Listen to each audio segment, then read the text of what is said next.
And in this video, we will be going to discuss about what is collision, the basic definitions of collision कि collision होता क्या है, और उसके बाद हम लोग जानेंगे why momentum is conserved in collision. collision में momentum क्यों conserved होता है, इसके बारे में इसके reasons को हम लोग देखेंगे. साथ में हम लोग ये भी जानेंगे कि kinetic energy के साथ क्या होता है. Is the kinetic energy is also conserved in the collision, इस पे भी चर्चा होगी. और लास्ट में हम लोग जानेंगे कितने तरह के कॉलिजन होते हैं और इस मोमेंटम और काइनेटिक एनर्जी के हिसाब से इसकी क्या प्रॉपर्टीज होती है, उसके बारे में हम लोग आज डिटेल में समझेंगे. Let's move on. First of all, अगर कॉलिजन को डिफाइन किया जाए, जैसा कि आप पिक्चर में यहाँ देख रहे हैं, क्या हो रहा है, ये बॉल मोशन में है, ठीक है, जैसा कि इस पिक्चर में आप देख रहे हैं, ये बॉल मोशन में है, इधर जा रही है, और ये बॉल यहाँ रेस्ट में था. और हुआ क्या चीज कि जैसे ही कॉलिजन हुआ तो इसका मोमेंटम इस दूसरे बॉल को मिल गया. तो अल्टीमेटली कॉलिजन इज द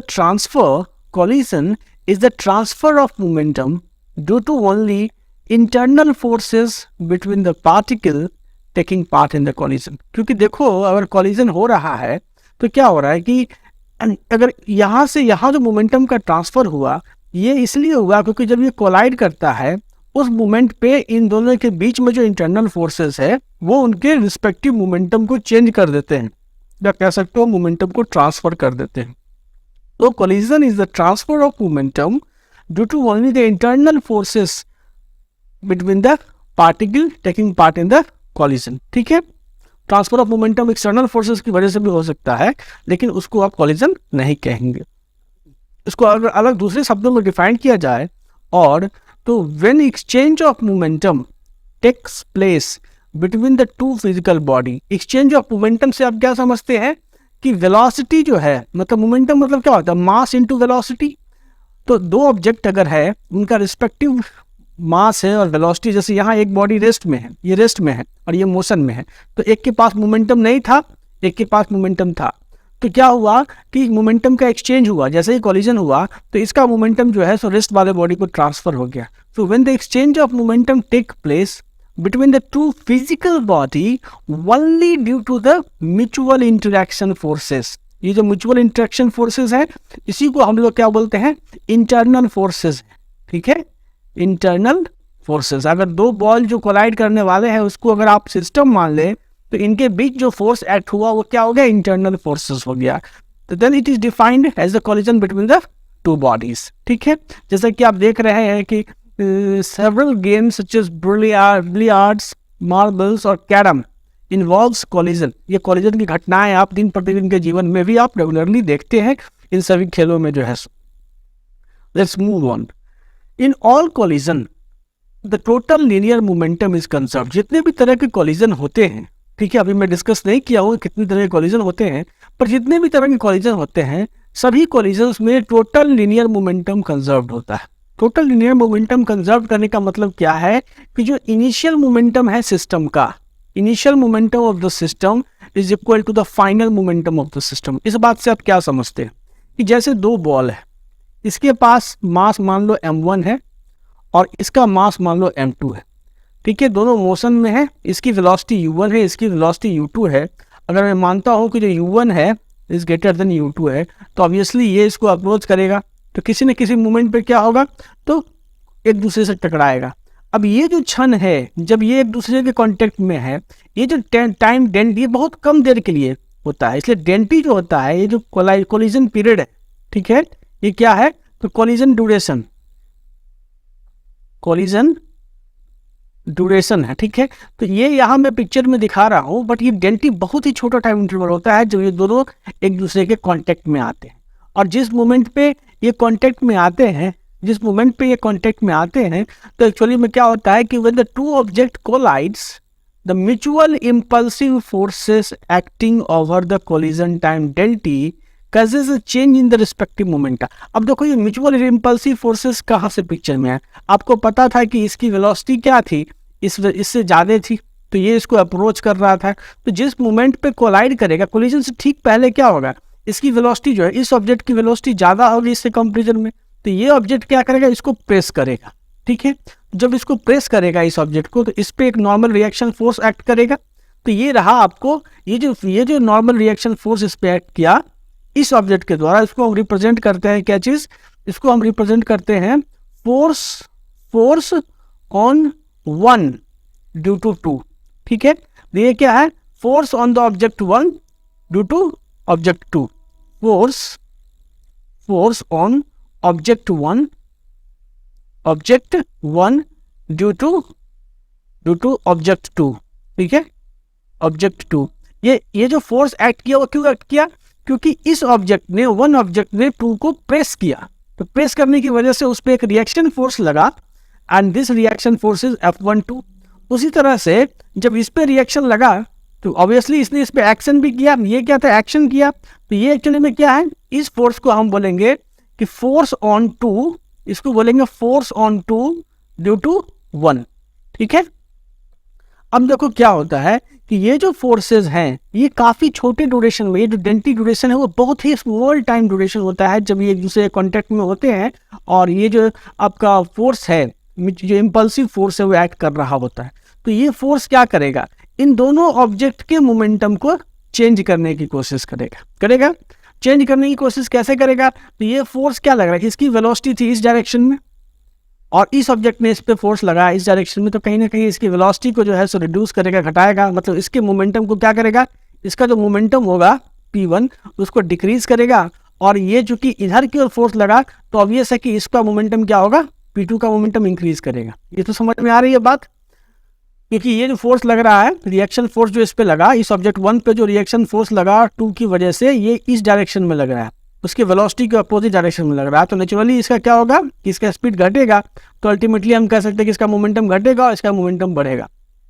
अब चेंज इन मोमेंटम की हम बात कर रहे हैं, क्योंकि हम बात कर रहे हैं कि मोमेंटम कंजर्व होता है, तो अगर हम चेंज इन मोमेंटम की बात करें तो डेल P1 जो होगा, change in momentum of object 1 क्या होगा, force acting on the object 1 due to 2 into time duration del T। अब बोलोगे ये रिलेशन में कहाँ से ले आया, न्यूटन्स का जो सेकेंड लॉ है वो क्या बोलता है कि dF क्या होता है, फोर्स बराबर क्या होता है, rate of change in momentum, F equal to dP/dt। ठीक है, तो उसी से आप निकाल सकते हो कि जो डेल P है, डेल P बराबर क्या लिख सकते हो, F इंटू डेल T। ये रिलेशन तो समझ में आ रही होगी आपको, कहाँ से लाया। ठीक है, इसी रिलेशंस का न्यूटन सेकेंड लॉ का यूज करके हम कह सकते हैं कि पार्टिकल 1 में जो मोमेंटम का चेंज हुआ रिएक्टिव फोर्सेस की वजह से, वो हो गया F12 force on 1 due to 2 multiplied by the duration of time, जिसमें कि ये एक दूसरे के कांटेक्ट में, या फिर कोलिजन ड्यूरेशन, डेल T क्या है हमारा, तो जिस पीरियड में एक दूसरे को कोलाइड करते हैं उसी मोमेंट पे, तो ये हो गया। और जो डेल P2 है, अगर आप ये लिखोगे कि change in momentum of the particle 2 del P2, तो ये क्या आएगा, ये आ जाएगा फोर्स ऑन 2, ठीक है, due to object 1 into time duration del T। तो ये दोनों जो है क्या हुआ, इंडिविजुअल मोमेंटा जो है सो चेंज हो रहा है। क्या हो रहा है कि जो इनका रिस्पेक्टिव मोमेंटा है वो चेंज हो रहा है। डेल P1 में भी एक वैलिड क्वांटिटी है, डेल P2 भी वैलिड क्वांटिटी है। मतलब क्या है कि respective momenta of the object changes, लिख सकते हो रिस्पेक्टिव मोमेंटा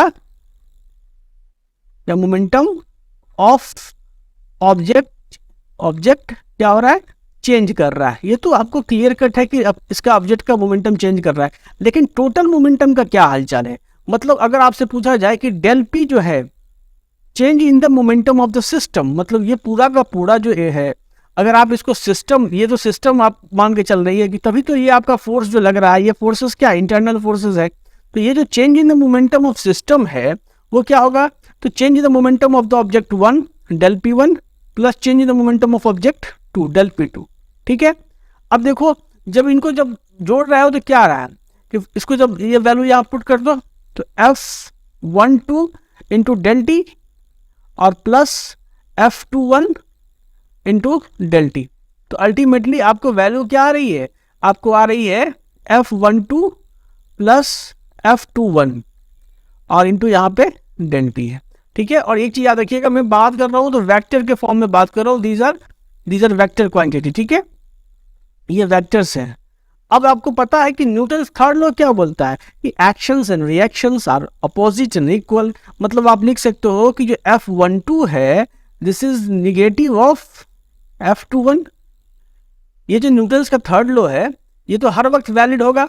तो जब ये बड़ा तो इक्वल टू ये है, इस रिलेशन के हिसाब से जब इसमें ये वैल्यू डालोगे तो अल्टीमेटली डेल पी की वैल्यू क्या आ जाएगी, 0 आ जाएगी। मतलब ये रिलेशन कह रहा है कि मोमेंटम क्या हो रहा है, नहीं चेंज हो रहा है, momentum of the system is conserved. ये क्या कर रहा है कि momentum of system remains conserved, ठीक है, रिमेन्स कंजर्व्ड। तो आपको समझ में आ रही है कि किसी भी तरह का कोलिजन हो, ये इस पर डिपेंड नहीं करता है कि पार्टिकल जो मटेरियल है वो क्या है, इलास्टिक है, इन इलास्टिक है या पार्शियली इलास्टिक है, इन चीज़ों पे ये जो आपका ये डिपेंड नहीं करता है, ठीक है।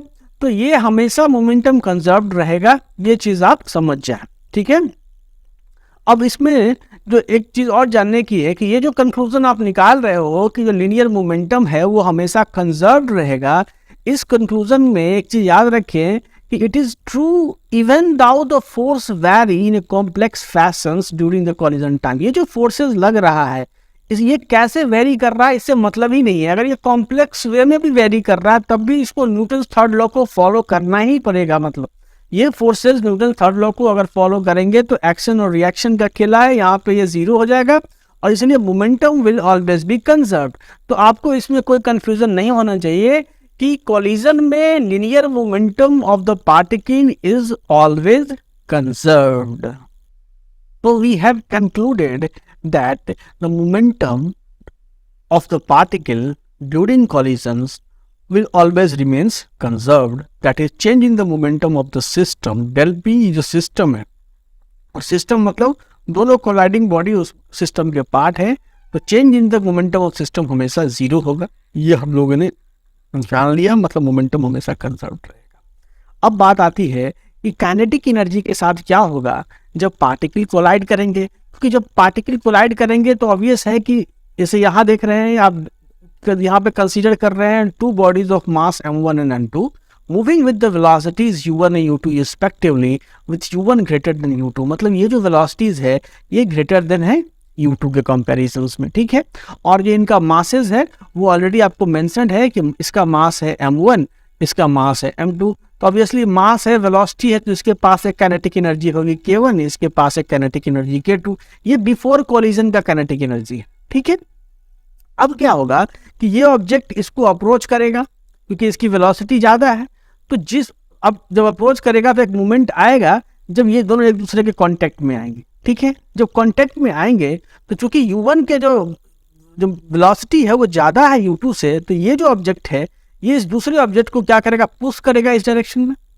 और पुश करने की वजह से इस ऑब्जेक्ट 1 पे एक नॉर्मल रिएक्शन फोर्स अप्लाइड होगा, इधर भी एक्शन और रिएक्शन अप्लाइड होगा। अब अगर देखो, अगर मैं मानता हूँ न्यूटन थर्ड लॉ से तो इनका मैग्नीट्यूड सेम ही होगा, मैं n से रिप्रेजेंट करता हूँ इसको, ये जो आपका फोर्स हुआ उसको मैं n से रिप्रेजेंट करता हूँ। तो आप देख रहे हैं क्या चीज़ कि जैसे जैसे as the velocity of the first is more than that of the second, it will possess the second body and there is a normal reactions developed between the two bodies। आप देख रहे हैं कैसे normal reaction develop हुआ दोनों bodies के बीच में, and the two bodies will get deformed as shown in the figure। क्योंकि normal reaction force developed होगा तो एक चीज तो आप और भी समझ जाए कि इस ऑब्जेक्ट पे, ऑब्जेक्ट 1 पे नॉर्मल रिएक्शन फोर्स क्या लग रहा है, उसकी वेलोसिटी के अपोजिट डायरेक्शन में लग रहा है, तो नेचुरली जो इसका जो वेलोसिटी है वो क्या होगा, घटेगा। और यहाँ देखिए इस ऑब्जेक्ट 2 पे जो नॉर्मल रिएक्शन फोर्स क्या लग रहा है, उसकी वेलोसिटी क्या, इसका वेलोसिटी इधर था, इसी के सेम डायरेक्शन में लग रहा है, फिर इसकी जो मैग्नीट्यूड है ये बढ़ेगी। तो अल्टीमेटली आपने देखा क्या चीज कि जब ये कांटेक्ट में आएंगे ये सरफेस और फोर्स ऐड करेगा तो इनमें डिफॉर्मेशन की भी संभावना है। जब कोलिजन होगा जिस मोमेंट पे और एक दूसरे को जब ये पुश करेंगे तो ये ऑब्जेक्ट इस पॉइंट पे डिफॉर्म होंगे, ठीक है, डिफॉर्मेशन होगा इस ऑब्जेक्ट का। तो सपोज करो कि डिफॉर्मेशन हुआ और ऑब्जेक्ट कुछ ऐसा शेप ले लिया, ये सारा जो घटना हम देख रहे हैं ये बहुत छोटे इंटरवल में होता है। जो डेल्टी जो ड्यूरेशन होता है जिसमें ये सारी घटनाएं होती है वो इतनी छोटी होती है कि आप इन चीज़ों को देख नहीं पाते हो, आप इन चीज़ों को महसूस नहीं कर पाते हो। इसका हम लोग बस समझने की कोशिश कर रहे हैं कि आखिर कोलिजन में होता क्या है। तो सपोज करो कि डिफॉर्मेशन हुआ, मान लो कि किसी इंटरमीडिएट टाइम स्टेज पर डिफॉर्मेशन एक्स हो गया, लेकिन इस डिफॉर्मेशन होने के बावजूद क्या होगा कि डिफॉर्मेशन अगर हुआ और आपको पता है कि इसकी वेलोसिटी घट रही है, इसकी वेलोसिटी बढ़ रही है, तो उसके बावजूद भी अगर मान लो कि वेलोसिटी चेंज हुआ, और उसके बावजूद भी अगर u1 की वेलोसिटी जो है वो ज़्यादा है u2 से, तो क्या होगा, और भी डिफॉर्मेशन, फर्दर डिफॉर्मेशन होगा। और डिफॉर्मेशन कब तक होगा, जब तक कि इस दोनों कोलाइडिंग बॉडी का जो वेलोसिटीज है वो सेम नहीं हो जाए, तब तक ले डिफॉर्मेशन की घटना होगी। तो आप ये समझ जाए कि जो the normal reactions will be the internal force responsible for the acceleration of the second. इसको क्या करेगा, इस ऑब्जेक्ट को क्या करेगा, एक्सेलरेट करेगा। नॉर्मल रिएक्शन फोर्स क्या करेगा, इसको एक्सेलरेट करेगा, और इस ऑब्जेक्ट को क्या करेगा, रिटार्ड करेगा। ठीक है, रिटार्ड करेगा। तो अब उसी स्टेज में हम लोग अपने डिस्कशन को आगे ले चले। तो एट द इंस्टेंट, जब आपको मैंने डिस्कस किया कि एक पर्टिकुलर स्टेज, मान लो कि टाइम पे डिफॉर्मेशन जो था वो x था, लेकिन ये डिफॉर्मेशन मैक्सिमम डिफॉर्मेशन नहीं है, और उस मोमेंट पे भी अगर u1 की वेलोसिटी ज़्यादा है u2 से, तो फर्दर पुश करेगा और फर्दर डिफॉर्मेशन होगा। ठीक है, तो at the instant the deformation of the two bodies is maximum, no further deformations increment take place as the velocities are equal. तो मैक्सिमम डिफॉर्मेशन जब हो जाएगा तो उसके बाद इस दोनों बॉडी के डिफॉर्मेशन की कोई संभावना नहीं रहेगी, और वो मोमेंट कब होगा, जब दोनों ऑब्जेक्ट सेम यू वेलोसिटी से मूव करेंगे। तो ये मोमेंट जो होगा वो मैक्सिमम डिफॉर्मेशन का मोमेंट होगा। ठीक है, ये बहुत ही स्मॉल इंटरवल में जो घटनाएं घट रही है हम लोग उसको मॉनिटर कर रहे हैं। अब जब मैक्सिमम डिफॉर्मेशन हो गया इस स्टेज के बाद, इस स्टेज तक तो आप बात को समझ गए कि क्या हुआ, एक का वेलोसिटी, ये क्या हुआ, ये ऑब्जेक्ट डी एक्सेलरेट हुआ ये ऑब्जेक्ट, और ये ऑब्जेक्ट एक्सेलरेट हुआ। कौन एक्सेलरेट करवाया, तो जो नॉर्मल रिएक्शन फोर्स डेवलप हुआ ये इसको एक्सेलरेट करवाया, और ये इसको डी एक्सेलरेट करवाया।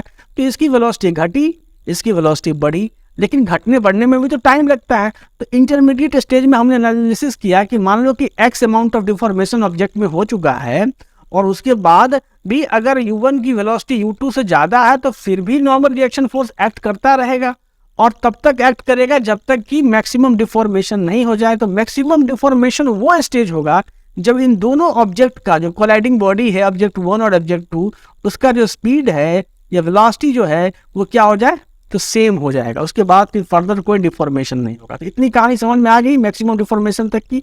अब इसके बाद जो घटनाएं होंगी कोलिजन के, ये जो इस स्टेज के बाद जो होगा, वो further process of collision depends on the nature of body. कि अब इसके बाद जो घटनाएं होगी वो निर्भर करता है कि जो ये बॉडी है वो किस मटेरियल का बना हुआ है, इसके नेचर क्या है। मतलब if the body is elastic या फिर पार्शियली इलास्टिक। ये जो बॉडी है क्या वो इलास्टिक बॉडी है?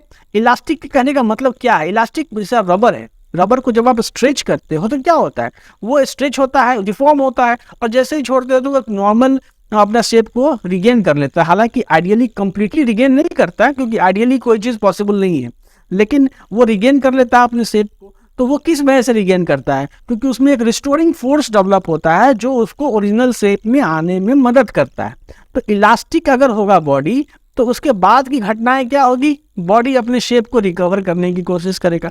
और अगर बॉडी इलास्टिक है, मतलब उसमें डिफॉर्मेशन को न्यूट्रलाइज करने की क्षमता ही नहीं है, तो जिस स्टेज में अभी है इसी स्टेज में पार्टिकल मूव करता चला जाएगा इक्वल वेलोसिटी के साथ एक दूसरे से चिपका हुआ। क्योंकि जब वेलोसिटी ही सेम रहेगी तो इनके सेपरेट होने का सवाल नहीं है। तो जब इनइलास्टिक कोलिजन होगा, मतलब उसमें डिफॉर्मेशन को न्यूट्रलाइज करने की क्षमता ही नहीं है, उसमें रिस्टोरिंग फोर्स की संभावना ही नहीं है, तो वो ओरिजिनल शेप को रिगेन नहीं करेगा। और अगर वो रिगेन नहीं करेगा तो वो ऑब्जेक्ट एक दूसरे के साथ चिपक करके सेम वेलोसिटी के साथ मूव करते हुए आगे निकल जाएंगे। तो इसी को हम लोग डिस्कस करते हैं। अगर बॉडी मान लो इलास्टिक है, if the body is elastic, अगर इलास्टिक है तो if the two colliding bodies are elastic, that is they have a tendency to restore their deformation. Elastic के बारे में मैंने कहा कि उसके पास एक क्षमता है कि वो उस डिफॉर्मेशन को फिर से ओरिजिनल शेप में कन्वर्ट कर सकता है। और उसको करने के लिए क्या होता है, उसमें एक रिस्टोरिंग फोर्स डेवलप हो जाता है। FR will act between the two bodies. जैसे स्प्रिंग है, अब स्प्रिंग को जब तुम खींचते हो, यहाँ से जब स्ट्रेच करते हो इधर की ओर, तो क्या होता है कि इसमें एक रिस्टोरिंग फोर्स एफआर डेवलप हो जाता है। तो जिस मूवमेंट पे छोड़ते हो तो ये रिस्टोरिंग फोर्स उसको ओरिजिनल शेप में ले आता है। ठीक वैसे ही किसी इलास्टिक ऑब्जेक्ट के साथ भी यही चीज़ घटती है। तो सपोज करो कि तुम्हारा मैक्सिमम डिफॉर्मेशन अब घट गया, इस मूवमेंट पे आ जाओ, मैक्सिमम डिफॉर्मेशन घटा। जब मैक्सिमम डिफॉर्मेशन घटा तो जैसे जैसे डिफॉर्मेशन हो रहा था वैसे वैसे, ऐसा नहीं है कि मैक्सिमम डिफॉर्मेशन के बाद ही रिस्टोरिंग फोर्स डेवलप हुआ, मैं ये नहीं कह रहा हूँ, लेकिन क्या हो रहा था कि मैक्सिमम डिफॉर्मेशन के बाद मैं कंसीडर कर रहा हूँ रिस्टोरिंग फोर्स को, तो रिस्टोरिंग फोर्स क्या करेगा, तो रिस्टोरिंग फोर्स अब लगेगा फिर से अपोजिट डायरेक्शन में। ये तो मैं यही शो कर रहा हूँ कि ये जो मैक्सिमम डिफॉर्मेशन पे है ऑब्जेक्ट, अब रिस्टोरिंग फोर्स एक्ट करना स्टार्ट हुआ Fr। रिस्टोरिंग फोर्स क्या होगा, इस ऑब्जेक्ट पे, इस ऑब्जेक्ट को क्या करेगा रिस्टोरिंग फोर्स, जैसे इस ऑब्जेक्ट पे इधर की ओर फोर्स लगेगा और इस ऑब्जेक्ट पे इधर की ओर फोर्स लगेगा, तभी तो ये अपने ओरिजिनल शेप को गेन करेगा। तो रिस्टोरिंग फोर्स क्या करेगा, एक्ट करना स्टार्ट हो जाएगा। और जब रिस्टोरिंग फोर्स एक्ट करना स्टार्ट करेगा तो फिर से क्या होगा, तो पार्टिकल का जो है सो अब स्पीड क्या होगा, स्पीड बढ़ेगा, क्योंकि इस ऑब्जेक्ट पे जो फोर्स लग रहा है वो फर्दर क्या लग रहा है, इस डायरेक्शन में लग रहा है, तो इसकी वेलोसिटी बढ़ेगी। और इस ऑब्जेक्ट को वो फर्दर रिटार्ड करने की कोशिश कर रहा है, तो इसकी जो वेलोसिटी वो फर्दर डिक्रीज होगी। तो एक ऐसा मोमेंट आएगा कि जब इस स्टेज से पार्टिकल जब v2 बढ़ेगा तो क्या होगा, ये दोनों सेपरेट हो जाएंगे, ये आगे निकल जाएगा और ये इनके बीच में अब एक सेपरेशन एग्जिस्ट करने लगेगा। क्या लगेगा, सेपरेशन एग्जिस्ट करेगा, सेपरेशन। तो ये तब का केस है जब बॉडी क्या है आपका कंप्लीटली इलास्टिक है, जब 100% जो है सो मतलब उसने अपने शेप को रिगेन कर लिया। तो जो भी एनर्जी लॉस हुआ था डिफॉर्मेशन में, याद रखिए ये जो डिफॉर्मेशन हुआ, इस डिफॉर्मेशन में कहीं ना कहीं एनर्जी का लॉस हुआ, ठीक है, एनर्जी लॉस हुआ इस डिफॉर्मेशन में, और वो एनर्जी इस रिस्टोरिंग फोर्स की वजह से काइनेटिक एनर्जी में जो है ऑब्जेक्ट के काइनेटिक एनर्जी में लौट करके आ गई। तो कहने का मतलब हम कह सकते हैं कि अगर बॉडी इलास्टिक है तो ऑफ कोर्स इंटरमीडिएट स्टेज में तो एनर्जी लॉस हुआ, डिफॉर्मेशन हुआ, लेकिन चूंकि इलास्टिक नेचर की वजह से वो एनर्जी फिर से ऑब्जेक्ट के काइनेटिक एनर्जी में तब्दील हो गई, इसलिए हम कह सकते हैं कि काइनेटिक एनर्जी उस केस में क्या होता है, तो कंजर्व रहता है। So in case of perfectly elastic body the total energy in deformation is recovered as the kinetic energy of the two bodies and no energy is lost, ठीक है, क्योंकि रिस्टोरिंग फोर्स जब एक्ट हुआ इन दोनों object पे, जब restoring force Fr act हुआ तो क्या हुआ, इसकी वेलोसिटी फर्दर बढ़ी, और फर्दर बढ़ी तो डिफॉर्मेशन में जो एनर्जी लॉस्ट हुआ था वो अल्टीमेटली इस इन इंडिविजुअल ऑब्जेक्ट का ये जो है सो क्या है, आफ्टर कोलिजन है, आफ्टर कोलिजन, ठीक है, कोलिजन है। तो इस स्टेज में क्या हुआ कि पार्टिकल जो है सेपरेट हो गया, क्यों, क्योंकि जब रिस्टोरिंग फोर्स है वो इस वेलोसिटी को फर्दर बढ़ा रहा है, इसकी वेलोसिटी को फर्दर घटा रहा है, तो अल्टीमेटली यही चीज कह रहा हूं मैं कि जो डिफॉर्मेशन में जो एनर्जी खपत हुई थी it is recovered as a kinetic energy of the bodies and no energy is lost. इसलिए आप कह सकते हो कि परफेक्टली इलास्टिक कोलिजन में काइनेटिक एनर्जी जो है तो सिस्टम का जो डेल के है, डेल के ऑफ सिस्टम क्या होता है, डेल के ऑफ सिस्टम होता है जीरो, काइनेटिक एनर्जी का सिस्टम का चेंज नहीं होता है, काइनेटिक एनर्जी जो है सो कंजर्व रहती है, ठीक है। So if the bodies are even partially elastic है, अगर आपका जो बॉडी है मान लो कि इसमें पार्शियली इलास्टिक के कहने का क्या मतलब समझते हैं आप, कि ऑफ कोर्स पार्शियली इलास्टिक है, इसका मतलब है कि रिस्टोरिंग फोर्स तो डेवलप होगा ही होगा। हाँ, ये चीज श्योर है कि जो डिफॉर्मेशन हो गया है वो 100% रिस्टोर नहीं होगा, थोड़ा बहुत डिफॉर्मेशन रह ही जाएगा। और अगर डिफॉर्मेशन रह गया इसका मतलब है कि जो ऊर्जा उस ऑब्जेक्ट को डिफॉर्म करने में खर्च हुई, the energy consumed in deforming the object, ठीक है, वो पूरा का पूरा रिस्टोर बैक नहीं हो पाया काइनेटिक एनर्जी के फॉर्म में। So if the bodies are even partially elastic the restoring force will act, ठीक है, तो रिस्टोरिंग फोर्स तो काम करेगा, और रिस्टोरिंग फोर्स अगर काम करेगा तो ऑब्वियस है कि इसकी वेलोसिटी को बढ़ाएगा और इसकी वेलोसिटी को घटाएगा, तो बॉडी गेट सेपरेटेड आउट, ठीक है, बॉडी अलग हो जाएंगी, ठीक है, इनके बीच एक सेपरेशन एग्जिस्ट करेगा, क्योंकि ये वेलोसिटी कम है, ये वेलोसिटी ज्यादा है, तो body get separated out. Deformation is not fully recovered, याद रखिए, और डिफॉर्मेशन अगर फुल्ली रिकवर्ड नहीं हुआ तो some amount of energy in deformation is lost. तो आप कह सकते हो कि एनर्जी जो है सो लॉस्ट हुआ, ठीक है। तो काइनेटिक एनर्जी, यहाँ पे तो हम लोग पोटेंशियल एनर्जी की बात कह ही नहीं रहे हैं, तो टोटल एनर्जी की बात करते हैं। तो यहाँ पे काइनेटिक एनर्जी क्या होगा, तो पार्शियली इलास्टिक कोलिजन में काइनेटिक एनर्जी मतलब एनर्जी लॉस होगा, ठीक है, मतलब काइनेटिक एनर्जी जो है सिस्टम का कांस्टेंट नहीं रहेगा। और जो बॉडी अगर इनइलास्टिक है तो इतना स्टेज तक तो हमने डिस्कस कर ही लिया है कि जब मैक्सिमम डिफॉर्मेशन जब हो जाएगा तो बॉडी का वेलोसिटी, दोनों बॉडी का वेलोसिटी क्या होगा, सेम हो जाएगा, और उसके बाद कोई डिफॉर्मेशन नहीं होगा। तो if the two bodies colliding bodies are inelastic they does not have a tendency of reformation. क्या होगा, इस स्टेज के बाद कोई फोर्स एक्ट नहीं करेगा जो इनके वेलोसिटी को इन्फ्लुएंस कर सके। अभी क्या है, मैक्सिमम डिफॉर्मेशन पे दोनों कांस्टेंट है, इनका स्पीड वेलोसिटी कांस्टेंट है। अब चूंकि इसमें कोई रिस्टोरिंग फोर्स की संभावना नहीं है, न तो इस ऑब्जेक्ट 1 में कोई रिस्टोरिंग फोर्स डेवलप हो रहा है, न 2 में कोई रिस्टोरिंग फोर्स डेवलप हो रहा है। So if the two colliding bodies are inelastic, then these does not have a tendency of reformation. क्यों?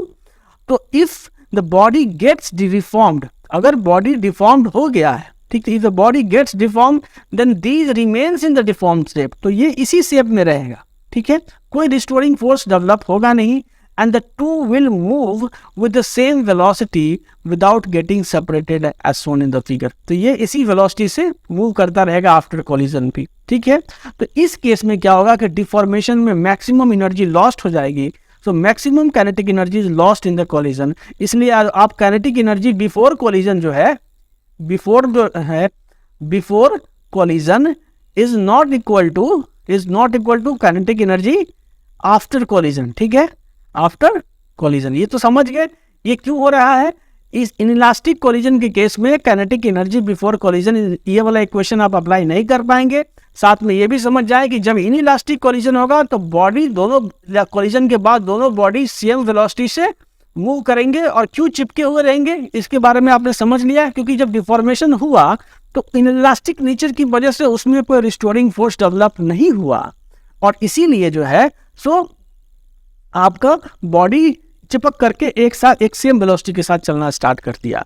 तो ये जो छोटा सा डिस्कशन था वो आपको ये बताने के लिए था कि जो आपका इलास्टिक कोलिजन है, उस इलास्टिक कोलिजन में आखिर होता क्या है एनर्जी के साथ, काइनेटिक एनर्जी के साथ। और फिर उसके बाद हम लोगों ने मतलब इन इलास्टिक कोलिजन को देखा और पार्शियल इलास्टिक कोलिजन को देखा। आई होप कि थोड़ा बहुत समझ में आया होगा आपको। Thank you very much and thanks for watching, ठीक है। Please do not forget to like the videos and subscribe the channel for more such video. Thank you very much.